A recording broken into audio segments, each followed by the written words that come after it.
राम मंदिर चढ़ावा के सभी 8 आरोपियों को मिली न्यायिक हिरासत, 14 दिन के लिए भेजे गए जेल।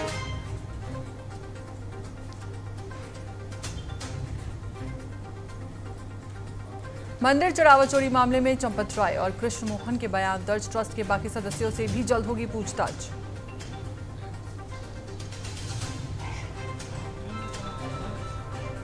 पीलीभीत में अखिलेश पर बरसे सीएम योगी का, यूपी में साइकिल चलती रहती तो होते रहते दंगे।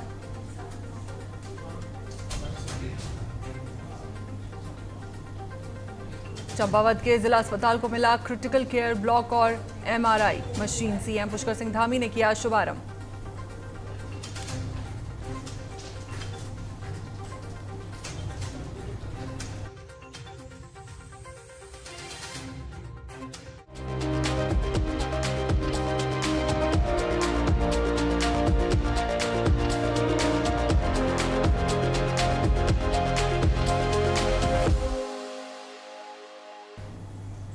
नमस्कार, आप देख रहे हैं टीएनपी न्यूज और मैं हूं आपके साथ फौजिया। बुलेटिन में बात होगी उत्तराखंड की खबरों पर, जहां मुख्यमंत्री पुष्कर सिंह धामी ने चंपावत जिला अस्पताल में नई क्रिटिकल केयर ब्लॉक और एमआरआई मशीन का शुभारंभ किया। उन्होंने कहा कि जिला में स्वास्थ्य सुविधाओं को बेहतर बनाया जा रहा है ताकि लोगों को बाहर इलाज के लिए ना जाना पड़े। मुख्यमंत्री ने कई विकास कार्यों का लोकार्पण भी किया। उन्होंने चंपावत में चल रही बड़ी योजनाओं का जिक्र करते हुए विकास को सरकार की प्राथमिकता बताया।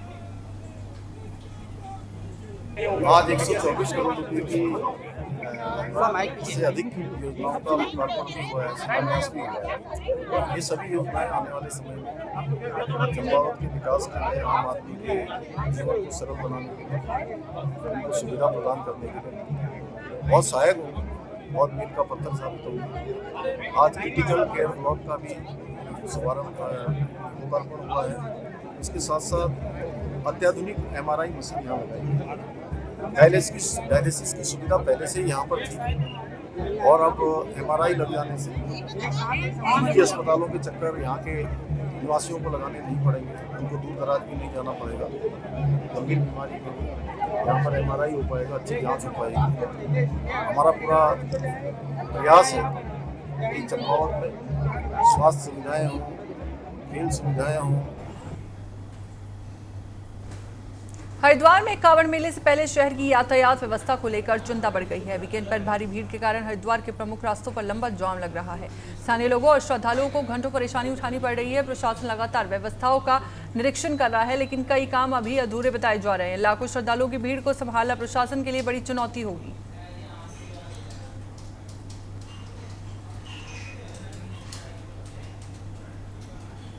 कर्णप्रयाग में निहंगों और स्थानीय लोगों के बीच हुए विवाद के बाद सोशल मीडिया पर चल रहे बयानों को लेकर भाकपा माले के राज्य सचिव इंद्रेश मखूरी ने प्रतिक्रिया दी है। उन्होंने कहा कि दोनों पक्षों को संयम रखना चाहिए और नफरत फैलाने वाले बयान नहीं देने चाहिए। उन्होंने विवाद को ऑपरेशन ब्लू स्टार से जोड़ने वाले बयान को भी गलत बताते हुए इसे राजनीति बताया।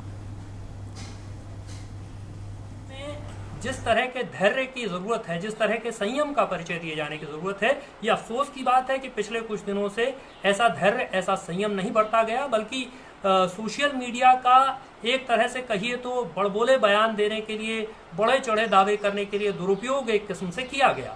पंजाब की तरफ से भी बहुत सारे ऐसे बयान आए जो अपमानजनक किस्म के थे, जिनको सही नहीं ठहराया जा सकता, और उत्तराखंड की तरफ से भी बहुत परिपक्व बयान नहीं दिए गए, बहुत समझदारी के बयान नहीं दिए गए।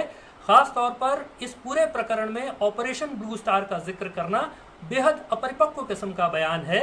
ये दूरदर्शितापूर्ण बयान नहीं कहा जा सकता, इसको समझदारीपूर्ण बयान नहीं कहा जा सकता। ऑपरेशन ब्लू स्टार कोई ऐसे शौर्य का कारनामा नहीं था कि जिसको कि इस तरह से शोकेस किया जाए। देहरादून में रिस्पना नदी को फिर से जीवित करने के लिए जिला प्रशासन ने नई पहल शुरू की है। जिलाधिकारी डॉक्टर आशीष चौहान ने अधिकारियों को नदी संरक्षण और सौंदर्यीकरण का काम तेज करने के निर्देश दिए हैं। इसके लिए अलग अलग विभागों की टास्क फोर्स बनाई जाएगी। नगर निगम को ड्रोन सर्वे कर नालों और कचरा पॉइंट्स की पहचान करने को कहा गया है। प्रशासन ने इसे जन भागीदारी से जुड़ा अभियान बताया है। रिस्पना या रिस्पना रिवर को लेके हम लोगों ने जो रिजुविनेशन का एक एफर्ट कुछ समय पहले स्टार्ट किया था, जिसमें मॉनसून से पहले नगर निगम और हमारे एफर्ट्स में कुछ जगह से क्लीनिंग की गई थी।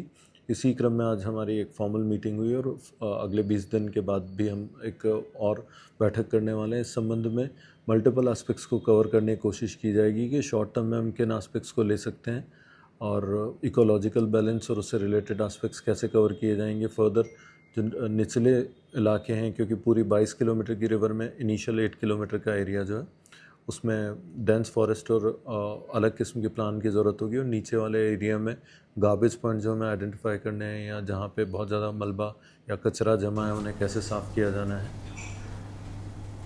हरिद्वार नजीमाबाद हाईवे पर सुबह एक दर्दनाक सड़क हादसा हो गया और ये बताया गया कि बस चालक को नींद की झपकी आने से बस गलत दिशा में जाकर पिकअप से टकरा गई। हादसे में 2 लोगों की मौत हो गई। सूचना पर श्यामपुर थाना पुलिस मौके पर पहुंची और शवों को पोस्टमार्टम के लिए भेजा। दुर्घटना के बाद हाईवे पर जाम लग गया, जिसे पुलिस ने हटवाकर यातायात शुरू कराया।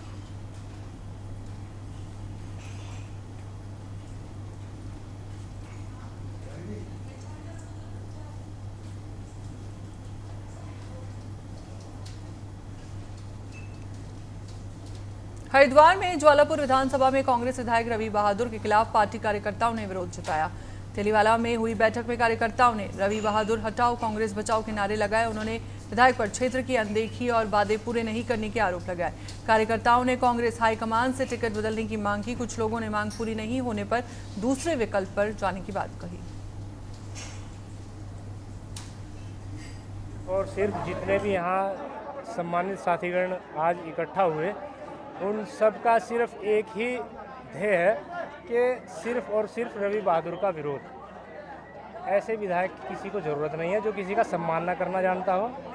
ये जनता जनार्दन है, ये अगर बनाना जानती है तो गिराना भी जानती है। और कांग्रेस पार्टी से सिर्फ यही निवेदन है कि इस टिकट को बदला जाए, रवि बहादुर को टिकट ना दिया जाए, किसी और अदर कैंडिडेट को टिकट दिया जाए। अगर रवि बहादुर को टिकट दिया जाता है तो हम सब लोग जो है बीजेपी को वोट देंगे।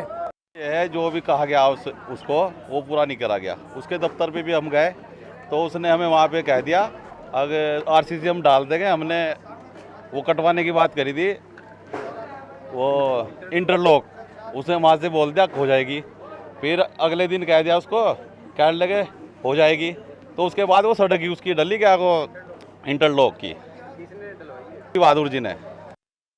ये विरोध इसलिए हो रहा है जिन लोगों ने उनके लिए रात दिन मेहनत की है और आज उन लोगों को उन्होंने नज़रअंदाज जो किया है, तो इन लोगों के मन में सबके पीड़ा है कि हम जिस आदमी के साथ घर घर जा करके हमने वोट मांगे, पल्ला पसार करके हमने वोट मांगे, आज उन लोगों को नज़रअंदाज किया गया है। तो इसीलिए आज सबसे ज़्यादा विरोध रवि बहादुर जी का है। हरिद्वार में बिजली कटौती से परेशान लोगों ने देर रात फाउंड्री गेट स्थित बिजली घर पहुंचकर विरोध प्रदर्शन किया।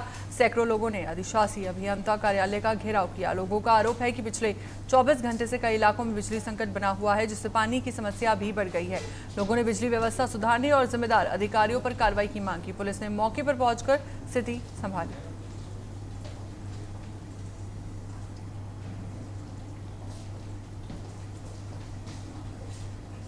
हरिद्वार के श्यामपुर क्षेत्र में वन आरक्षियों पर हमला करने के मामले में पुलिस ने बड़ी कार्रवाई करते हुए 3 आरोपियों को गिरफ्तार किया।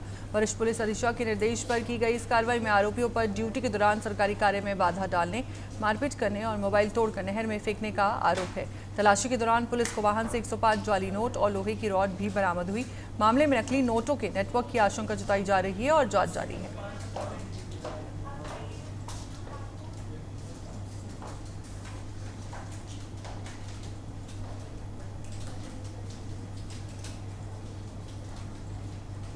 चंपावत में कांग्रेस प्रदेश अध्यक्ष मनीष गोदियाल ने 2027 विधानसभा चुनाव की तैयारियों को लेकर कार्यकर्ताओं से एकजुट होकर काम करने का आह्वान किया। उन्होंने चंपावत से कांग्रेस की परिवर्तन संकल्प यात्रा की शुरुआत की और गोलजीव मंदिर में पूजा अर्चना कर प्रदेश की सुख समृद्धि की कामना की। सम्मेलन को संबोधित करते हुए उन्होंने संगठन को बूथ स्तर तक मजबूत करने पर जोर दिया और दावा किया कि 2027 में कांग्रेस सत्ता में वापसी करेगी। उन्होंने राज्य सरकार पर अवैध खनन और विकास कार्यों में अनियमितताओं के आरोप भी लगाए।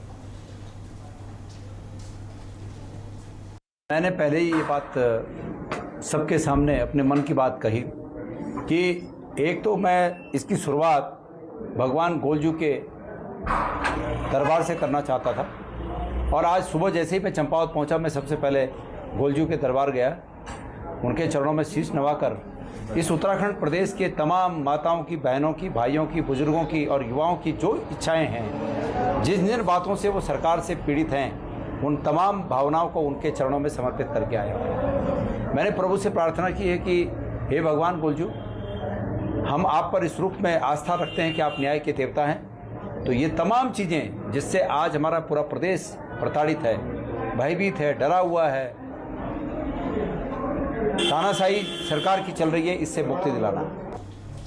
खबरों में आगे बढ़ेंगे, जहां मसूरी में कैबिनेट मंत्री गणेश जोशी ने उप जिला चिकित्सालय का निरीक्षण कर मरीजों से मुलाकात की। उन्होंने अस्पताल में बेहतर स्वास्थ्य सुविधाएं देने का भरोसा दिलाया। ओएनजीसी की मदद से अस्पताल को मेडिकल उपकरण और किट उपलब्ध कराई गई है। मंत्री ने कहा कि मसूरी में स्वास्थ्य सेवाओं को मजबूत किया जा रहा है। जल्द डायलिसिस यूनिट शुरू करने और भविष्य में आईसीयू सुविधा देने की तैयारी है। मसूरी का जो हॉस्पिटल अब उप जिला चिकित्सालय बन गया है, ये सिर्फ मसूरी नहीं, अगल बगल के थत्यूर नैनबाग तक के लोग यहाँ पर इलाज के लिए आते हैं। आज मैंने नेशनल में पाया, जैसे मुझे बताया गया, एवरेज 400-500 की यूपीडी यहाँ पर हो रही है। लगभग 40-45 अल्ट्रासाउंड पर डे यहाँ पर हो रहे हैं, 30-40 एक्सरे पर डे यहाँ पर हो रहे हैं। आज ओएनजीसी के माध्यम से कुछ इक्विपमेंट्स जो सर्जरी के लिए बहुत आवश्यक थे, वो हमने हॉस्पिटल को यहाँ पर दिए हैं, क्योंकि ये हॉस्पिटल, मैंने कहा, उप जिला चिकित्सालय बन चुका है और लोगों की विश्वास इस हॉस्पिटल पर है। और मैं यहाँ के अपने सीएमएस को, पूरे डॉक्टर स्टाफ को, नर्सिंग स्टाफ को शाबाशी देता हूँ कि आप इस सेवा का काम पूरी ईमानदारी से कर रहे हैं। चंपावत में कांग्रेस प्रदेश अध्यक्ष गणेश गोदिया ने 2027 विधानसभा चुनाव की तैयारियों को लेकर कार्यकर्ताओं से एकजुट होकर काम करने का आह्वान किया। उन्होंने चंपावत से कांग्रेस की परिवर्तन संकल्प यात्रा की शुरुआत की और गोलजू मंदिर में पूजा अर्चना कर प्रदेश की सुख समृद्धि की कामना की। सम्मेलन को संबोधित करते हुए उन्होंने संगठन को बूथ स्तर तक मजबूत करने पर जोर दिया और दावा किया कि 2027 में कांग्रेस सत्ता में वापसी करेगी। उन्होंने राज्य सरकार पर अवैध खनन और विकास कार्यों में अनियमितताओं के आरोप भी लगाए। मैंने पहले ही ये बात सबके सामने अपने मन की बात कही कि एक तो मैं इसकी शुरुआत भगवान गोलजू के दरबार से करना चाहता था। पौड़ी गढ़वाल के NH 534 पर सतपुतली मल्ली के पास एक दर्दनाक हादसा हो गया, जहां एक बोलेरो गाड़ी के ऊपर अचानक भारी भरकम बोल्डर गिर गया। हादसे में गाड़ी में सवार 3 लोगों में से एक की मौके पर ही मौत हो गई, जबकि 2 अन्य गंभीर रूप से घायल हो गए। घायलों को तुरंत हंस हॉस्पिटल सतपुली में भर्ती कराया गया है। SDRF और पुलिस टीम ने मौके पर पहुंचकर कड़ी मशक्कत के बाद घायलों को वाहन से बाहर निकाला और राहत कार्य शुरू किया।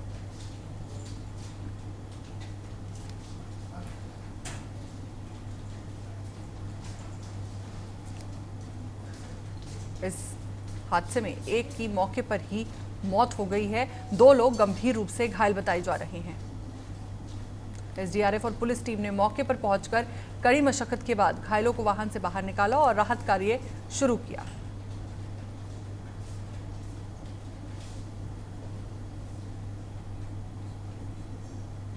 पौड़ी गढ़वाल के NH 534 पर सतपुली मल्ली के पास एक दर्दनाक हादसा हो गया, जहां एक बोलेरो गाड़ी के ऊपर अचानक भारी भरकम बोल्डर गिर गया। इस हादसे में गाड़ी में सवार 3 लोगों में से एक की मौके पर ही मौत हो गई, जबकि 2 अन्य गंभीर रूप से घायल बताए जा रहे हैं। SDRF और पुलिस टीम ने मौके पर पहुंचकर कड़ी मशक्कत के बाद घायलों को वाहन से बाहर निकाला और राहत कार्य शुरू किया।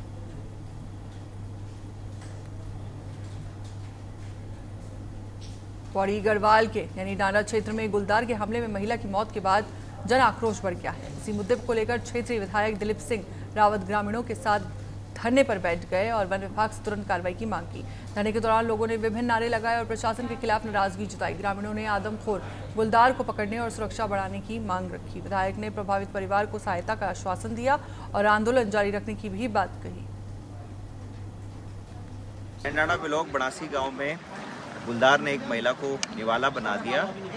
हम लोग कल भी उस जगह गए थे, कल भी उस गांव में गए थे। ना उस गांव में सड़क है, ना उस गांव में रास्ते हैं, ना वहाँ SDM आए, ना वहाँ DFO आए। SDM भी मैंने सुना रात को आए जो है, मौके पर नहीं आए जो है। ना यहाँ पर विधायक साहब रात को पहुँचे, विधायक साहब ये भी पहुँचे हैं। और जब हमने उनसे पूछा कि क्या है एक्शन, तो उन्होंने कहा कि जो है 2 ही एक्शन हो सकते हैं, या तो पिंजड़े में पकड़ा जाएगा या शूट किया जाएगा। अब समझ नहीं आ रहा कि ये झूठ क्यों फैलाया जा रहा है कि शूट करने का आदेश है। फिर वो 15-15 शूटर किस लिए आए हैं यहाँ पे जो है। अगर सूट करने का आदेश नहीं है, तो सूट करने के भ्रम क्यों फैलाया जा रहा है? फिर साफ बोला जाए कि पिंजड़े में पकड़ना, अगर पिंजड़ा आया है तो इसका मतलब पिंजड़े में पकड़ा जाएगा, ये झूठ यहाँ पर बोला जा रहा है। और लाशों पर राजनीति की जा रही है, सदियों से सिर्फ लाशों पर यहाँ पे राजनीति हो रही है। आप देखेंगे हर महीने हर साल कई लोग मर रहे हैं और हर साल उन लाशों पर यहाँ पर जनप्रतिनिधि सिर्फ राजनीति कर रहे हैं, अपनी राजनीति की रोटियां सेक रहे हैं, जनता को झूठा आश्वासन दे देते हैं। रुड़की के ठसका गांव में स्वराज सेवा दल का भव्य कार्यक्रम आयोजित किया गया, जिसमें संगठन की सदस्यता अभियान को लेकर बड़ी भागीदारी देखने को मिली। कार्यक्रम में कांग्रेस के पूर्व राज्य मंत्री आदित्य राणा और वरिष्ठ नेता विनोद राणा अपने समर्थकों के साथ स्वराज सेवा दल में शामिल हुए। सैकड़ों लोगों ने भी सदस्यता ग्रहण की। कार्यक्रम में प्रदेश अध्यक्ष रमेश जोशी ने सरकार पर भ्रष्टाचार और अराजकता के आरोप लगाते हुए जमकर निशाना साधा। उन्होंने संगठन को जनता की समस्याओं के समाधान के लिए समर्पित बताया।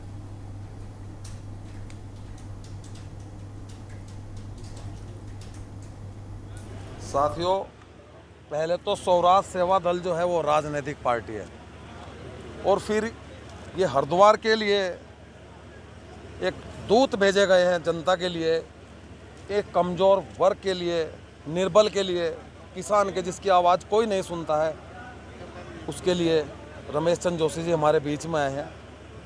आज हरिद्वार का युवा या गरीब या मुस्लिम जो गरीब है, जिसकी कोई सुनने, जिसको न्याय नहीं मिलता है, मजलूम, वो आज टकटकी लगाए हुए स्वराज दल की ओर देख रहा है, रमेश चंद्र जोशी की ओर देख रहा है। अरे कब तक सहेंगे न्याय? कहीं के रह गए हम मंत्री और कहीं के रह गए हम फला पार्टियों के? कहाँ पहुँच जाते हैं सब नेता, चाहे वो किसी भी पार्टी के हों। पहला नेता ऐसा मिला है और मैं काफ़ी दिन से देख रहा हूँ जिसके पीछे आज युवाओं की भीड़ लग रही है, वो है रमेश चंद्र जोशी जी। रावत को भी अपने कार्यकर्ता के लिए थाने के अंदर घुस के ताकत रखता है, इंस्पेक्टर से या किसी भी डीएम से या बात करने के लिए उसके हक अधिकार की। और अब की बार हमने ये मन बनाया है कि हरिद्वार में लगातार जो जिलाध्यक्ष रहे वो शहर से रहे, इस बार जो जिलाध्यक्ष हमारा स्वराज का बनेगा वो देहात से बनेगा। और इस बार देखिए, हमें कोई दलाली नहीं करनी, हम अपने लोगों के काम कराने हैं, अपने लोगों के हक हकूक़ों की लड़ाई लड़नी है, अपने लोगों के लिए अपना सर्वस्व निछावर कर देना है। जहां हमारे आदमी का पसीना गिरेगा, हमारा खून गिरेगा, इस संकल्प के साथ हम लगातार आगे बढ़ रहे हैं। नहीं, बहुत अच्छा लगेगा और निश्चित तौर से देहात से एक जिलाध्यक्ष की हमें आवश्यकता भी है, और निश्चित तौर से हम हरिद्वार ग्रामीण देहात क्षेत्र से एक जिलाध्यक्ष भी बहुत जल्द मनोनीत करेंगे। और आज बहुत अच्छा लगा, विनोद राणा जी, हमारे आदित्य राणा जी, आप लोग को धन्यवाद। और आप लोगों ने आज पूरी शिद्दत ईमानदारी के साथ इस संगठन को आगे बढ़ाया है। और इसी के साथ उत्तराखंड की खबरों में फिलहाल इतना ही। देश और दुनिया की तमाम खबरों के लिए जुड़े रहिए टीएनपी न्यूज़ के साथ। नमस्कार।